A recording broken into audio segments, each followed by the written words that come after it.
আর্জেন্টিনার এবারের ওয়ার্ল্ড কাপের top scorer Lionel Messi, top assist getter Lionel Messi, highest shot on goal Lionel Messi, highest chance creation, you guessed it, Lionel Messi.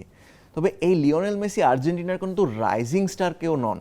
তিনি ৩৯ বছর বয়সে নিজের ক্যারিয়ারের ষষ্ঠ ওয়ার্ল্ড কাপ খেলা এবং perhaps probably this is his last world cup. সেই আর্জেন্টিনার তালিসম্যান, অনেকের মতে the greatest of all time, Lionel Messi. একজন ফুটবলারের ব্রেইন যখন হয় একটা কম্পাস, ৩৯ বছর বয়স তখন কেবল একটা সংখ্যা মাত্র। আপনি জেনে হয়তো অবাক হবেন, এই যে লিওনেল মেসির এতগুলো গোল, অ্যাসিস্ট, চান্স ক্রিয়েশন বা শট অন গোল।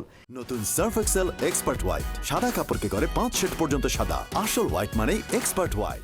এত এফিসিয়েন্সি নিয়ে খেলা একজন খেলোয়াড়, তিনি কোয়ার্টার ফাইনাল পর্যন্ত যে কয়টা ম্যাচ খেলেছেন, একটা স্ট্যাটিস্টিক্স অনুসারে পুরো ম্যাচ জুড়ে বা এই সবগুলো ম্যাচ জুড়ে তিনি 47% অফ দ্য টাইম তিনি শুধু মাঠে হেঁটেছেন। এবং এটা আমরা মেসিকে আগেও দেখেছি, তিনি হেঁটে হেঁটে পুরো মাঠ স্ক্যান করেন, ম্যাচের সিচুয়েশন বা গেম সিচুয়েশন রিড করেন এবং সেটা বুঝে, প্রতিপক্ষের উইকনেস বুঝে সে অনুযায়ী তিনি তার নিজের সুযোগগুলো তৈরি করে থাকেন।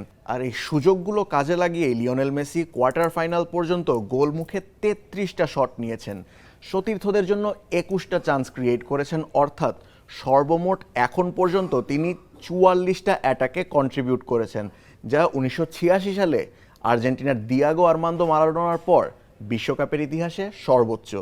যে কোনো ফুটবলারেরই কিন্তু বয়স বাড়ার সাথে সাথে নিজের যে সেরা ফর্মটা তা কিন্তু হারাতে শুরু করে। তবে যারা এলিট লেভেলের ফুটবলার তারা কিন্তু সময়ের সাথে সিচুয়েশন বুঝে নিজেকে অ্যাডাপ্ট করে নেয়। আমরা ক্রিস্টিয়ানো রোনালদোকে দেখেছি, যখন তার পেস কমে গেছে তিনি কিন্তু ডি বক্সের একটা গোল মেশিন প্রেডেটর হিসেবে নিজেকে অ্যাডাপ্ট করে রূপান্তর করে নিয়েছেন।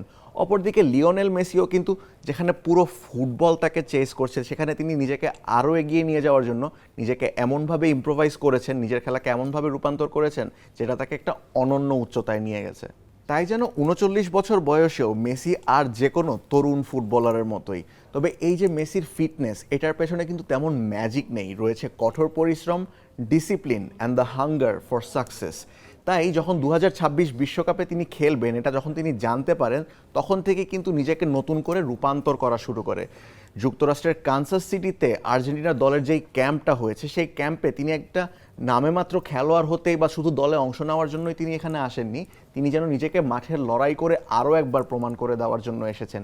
2026-এর শুরু থেকেই তিনি তার টিমমেট রদ্রিগো দে পলের সঙ্গে নিয়মিত ইন্টার মায়ামির যে প্র্যাকটিস সেশন, সেটার বাইরেও আলাদা করে ট্রেনিং করেন নিয়মিত। তিনি আলাদা করে পার্সোনাল ফিজিশিয়ান এবং ফিজিওথেরাপিস্ট রাখেন যেন তিনি পুরো সময়টা জুড়ে নিজেকে ফিট রাখতে পারেন।